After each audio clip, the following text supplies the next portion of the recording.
Ooh, daddy. Light it up, and we smoke.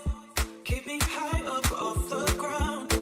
Yeah, it's my appointment for my leg. As you guys know, my whole leg issue has been going on, and today is actually the first day where it's felt pretty good. Like, it doesn't hurt as bad as usual, which is really crazy to me. But I think it's because I have been moving more the last few days. I've been just doing a little bit more walking, than I usually do.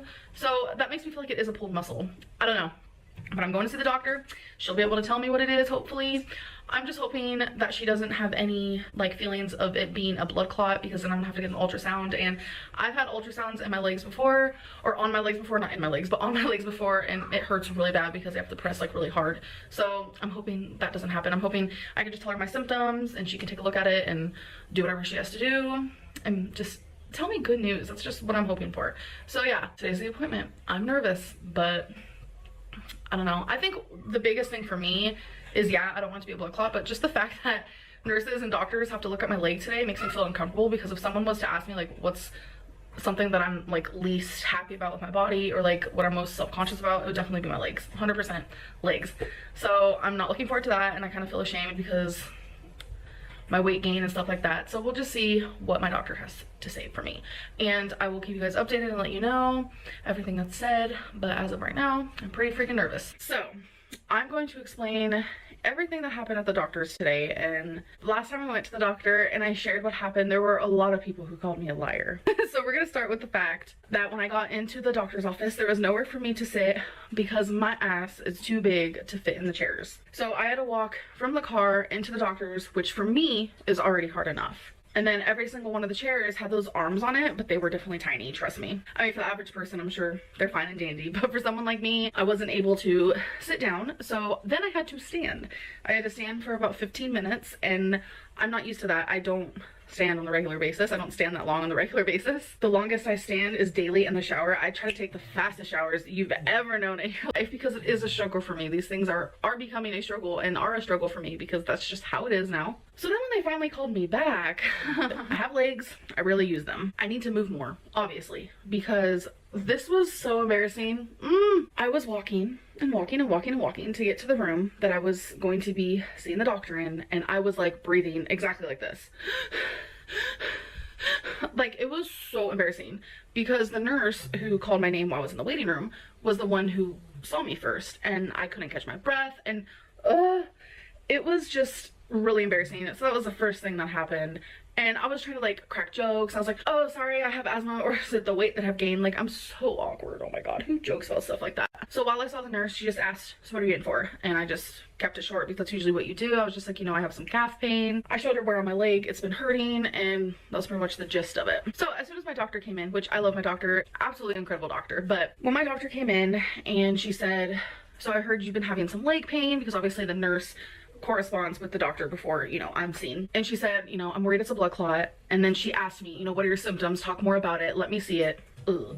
I knew she was gonna look at my leg, and like I said, I was dreading that part. I knew it was gonna happen. Like, let's get real. I'm there for leg pain. Of course they're gonna look at my leg. Once she finally looked at my leg and she listened to my symptoms, she was like, this is not a blood clot. This is not a blood clot. And I was like, oh, thank God. But I was like, what made you think it was, you know, initially? And she said that usually when people come in for leg pain, certain leg pain, or calf pain, that it's worrisome that it could be a blood clot. But once she heard my symptoms and looked at my leg, I had no symptoms of a blood clot. So it turns out that I am losing a lot of circulation in that leg. How I sit, how I sleep, just how I do things. And she explained the reason why when I stand or when I walk, that's why I don't feel pain anymore, which I've explained to you guys before, that when I stand or when I walk, or when my legs are straight and not, you know, bent in any sort of way, that's when I no longer feel pain, because my blood, the air, the oxygen, and just everything, all the human body little circulation tidbits are able to circulate easier when I'm up, legs are straight, you know, things like that. And I was like, are you for real? That's what's wrong with me right now? So I am just so glad that I don't have a blood clot, because trust me, I was worried, Becky was worried, Becky's family was worried, Eric and Ricky were worried, y'all, like, y'all were worried. I've had so many people message me, and it's been a wild last 2 months, because that's how long it's been happening. My feet are swollen. I really hate when this happens. And I know a lot of people have a lot of like advice for my swollen feet, and it's like, I appreciate it so much. And this is not something I wanted to talk about, but I think it might be time to. But I have been told by haters in the past, I'm talking years, it's been years, even when I was living in Florida, I would have people, oh, you have lymphedema, it's so gross, oh my god, it's so gross. And I never had lymphedema, ever. So when I would hear things like that, like, it would break my heart, and I'm just like, really, like, I don't have lymphedema, like, stop being rude. I've always, like, I'm talking always, have had really big calves. I was made fun of in 5th grade for it, and like, ever since then, you will never see my calves. No one will ever see my calves. I started covering up from that point on because I was just ashamed and embarrassed, and like, it's just how it's always been. Obviously, with the weight gain, my legs just kept getting bigger and bigger and bigger. So yeah, my calves just kept getting bigger and bigger, and my legs would get bigger and bigger as I would gain weight. I never knew what lymphedema was until I started watching My 600-Pound Life, and I always told myself, I'm never gonna get to that point. I don't know what I would do if I ever got lymphedema. Like, if you're watching this and you have lymphedema, I'm not like saying anything rude about it. It's just like, it scared me because I've just seen so many sad stories, and it just like broke my heart. And I just never wanted that to be me because of my weight, because it's like, I ruined my body, and that's like my fault. So every time someone on YouTube would be like, oh, that's your lymphedema, I got hurt by it when it first started happening. And then it started happening so much that I kind of became numb to it, and then I started joking about it myself. But I never had lymphedema, ever. And it was a few months ago, I was getting up off the bed, and I felt the bottom of my stomach, and it was lymphedema. I've had time to kind of come to terms with this, so I feel like it's okay to talk about it, but at first it was gut wrenching. And then I think it was about a week later, I noticed it in my right leg. A lot of people have been noticing that my right leg is so much bigger, and it's because I have lymphedema in that leg. That leg's always been bigger. Like, your body is not proportioned like 100% correctly, but now it's just a lot worse. And I think this is one of the things that kicked me into high gear with weight loss more than probably anything, because when I first noticed that I had it, it was like one of those situations where it hurt so bad, but it also felt fake. Like, it didn't feel real. Like, it wasn't being like beaten into my head. And then when I noticed that I just kept like binging and I just kept getting more swollen, I noticed that it kept getting bigger. And both my leg and the situation on my stomach, it's just so embarrassing to talk about. Like, I feel disgusting, but this is just what I'm going through right now, and it is what it is. Like, I did this to myself, but when I noticed that it was just getting bigger, I had to do something about it. And that's when I kind of was like, I have to lose weight. So with lymphedema, you can't get rid of it. It's not something that goes away.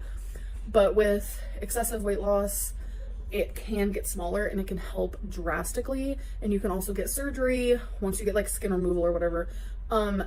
It just, it hurts. It sucks. Like, I did this to myself, but I've already noticed with the weight that I've lost, it's not as like hard feeling. Like, this is so gross. Like, for me, like, on my body, it's gross. Like, anyone else who has it, like, I'm not trying to like talk down on you or anything. I'm just saying, for me and my situation, like, it was like really hard, and like on my stomach it was, but I've noticed with the weight loss, it has gotten a little bit more like, not hard, you know, and it's not as like, it's still bad. It's still there because it's going to be, but it's not as like how it was at like its worst moment when I realized I have to do something.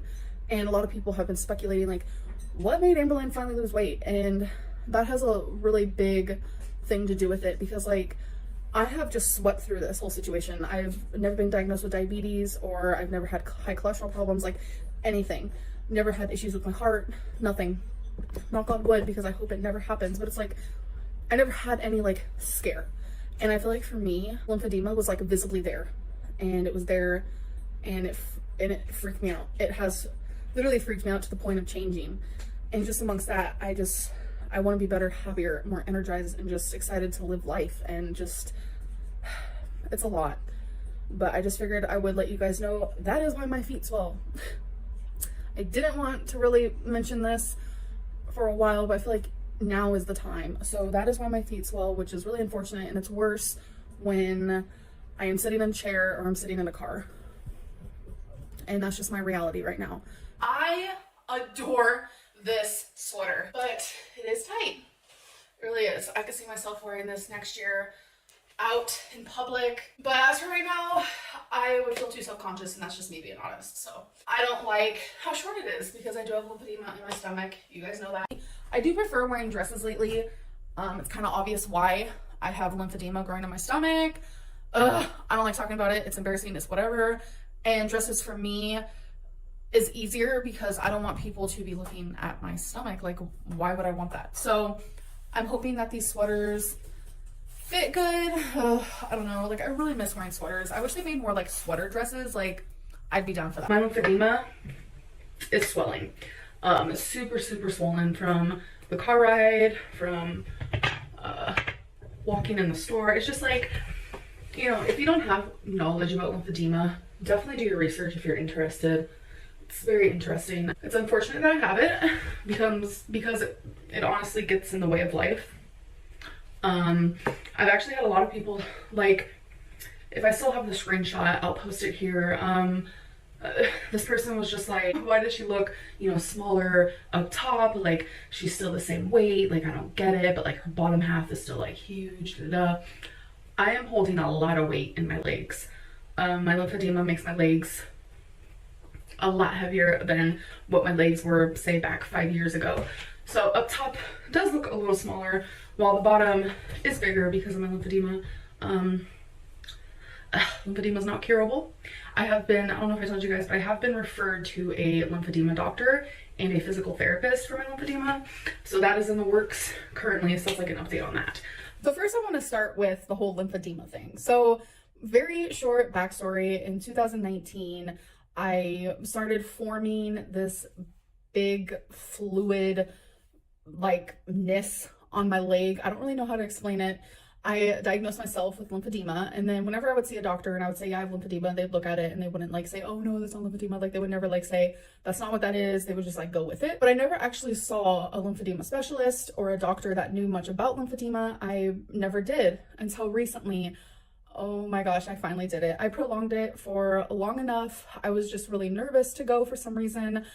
I'm massively embarrassed and ashamed because I don't like showing my legs, and I knew that was going to be obviously a big portion of this visit, is a lot of look and poke and prod and stuff like that. I want to say that this lymphedema specialist is more than that. She also is a specialist in lipedema. I don't really know how to pronounce it very well, but I need to learn, and you'll know why. She has been a specialist for over 30 years, so her knowledge was mind-blowing. This appointment was 2 hours long, and as soon as she saw me, even before I took my pants off, she knew exactly what it was. And then I had to obviously take off my clothing, and she really saw. I do have a little bit of lymphedema. I do. But what I'm actually experiencing is lipedema. It is a disease that not a lot of people have, but more people have it than you think. It's not something that people just go around knowing. Like, lymphedema is more common and more commonly talked about. But I have lipedema, and this shocked me completely, but everything she said made sense, and it all came together because ever since I was a little girl, I've always experienced bigger calves and bigger arms, and it's like, no matter what I ate, no matter what I did, like, it was hard for me to lose weight. It was super easy for me to gain. You guys know that. You guys have seen that. Like, when I was doing my series videos, I was like weighing myself every day, showing you guys what I ate. I was showing my calories. There was a section where for a couple weeks I was eating below 2,000 calories, and I was not losing weight, and you guys were calling me a liar. You guys were saying that I was lying and I was binging off the camera, and I was so frustrated because I was weighing myself daily for that series as well. It just seemed like nobody understood me when I would say I gain weight if I eat 2,400 calories. Like, no one believed me, and I was becoming frustrated with that because it's like, a lot of you don't believe me when I say that I do gain weight by eating that amount. And there was even a section of a time where I was eating like 1,700 calories and I was still gaining weight every single day, while Feline was doing the same diet as me and losing weight while she's already thin. So it just felt like I was broken, something was wrong. And I was right, something is wrong. The number one symptom of lipedema, I know, I'm just bad at pronouncing words, is weight gain. No matter what diets you do, no matter how low of calories, you gain weight. That is the number one symptom. The knowledge was overwhelming in this 2-hour session, which I have another appointment with her next month, which I'm already so excited for because she's teaching me so much and she made me feel so validated. She was like, you have troubles losing weight, don't you? And I was like, yeah. She was like, even eating at a normal amount? And I was like, yeah, it's because of the disease. And it just like really shocked me. And Feline like looked at me and was like, you know, like she has seen me through all of these struggles and it's just been rough, you guys. But I have a reason now. And now I understand that it's like, no matter what I do, I have something fighting against me. And that's the number one freaking symptom. It's just so frustrating. And I just feel like for so long people didn't take me seriously. I would talk to you guys repeatedly and I'm just like, you guys, I promise, like, I'm not binging off the camera. I'm showing you everything I'm eating. She also said, when you do lose weight, do you notice it in your face more and not in your body? And I said, yeah. And she was like, because you don't have lipedema in your face. And she was like, that's why your arms are bigger. That's why your legs are bigger. And I'm just like, wow. And she was like, this is a disease that progresses. It doesn't just stop. And everything was just like coming together for me. And I was like, wow. So you guys telling me, wow, her arms look so much bigger than years ago, or her legs look so much bigger than years ago. How is she actually losing weight? It's because of this disease. What? Like, everything is just coming together. And I'm so glad that I finally have an answer. And I'm not just like a freak show. I do slightly feel like one because it's like, I'm never going to get rid of this, but what I can do to help it and to lose weight the best of my ability is low carb and staying below 50 grams of carbs. And I've never believed in that diet. You guys know that I've been in, I have shared that I do not believe in that diet. I do not like the diet. I did a mukbang where I was like, I'm doing low carb, and I had a freaking baked potato. Y'all know I've never taken low carb seriously. I've never done it, never actually tried. That's one diet I've never ever done. Keto, low carb, no. But I'm not going to these specialists to just hear them tell me to do something and me not doing it. I'm not getting these tests and I'm not seeing these doctors just for them to tell me something and me not listen to them.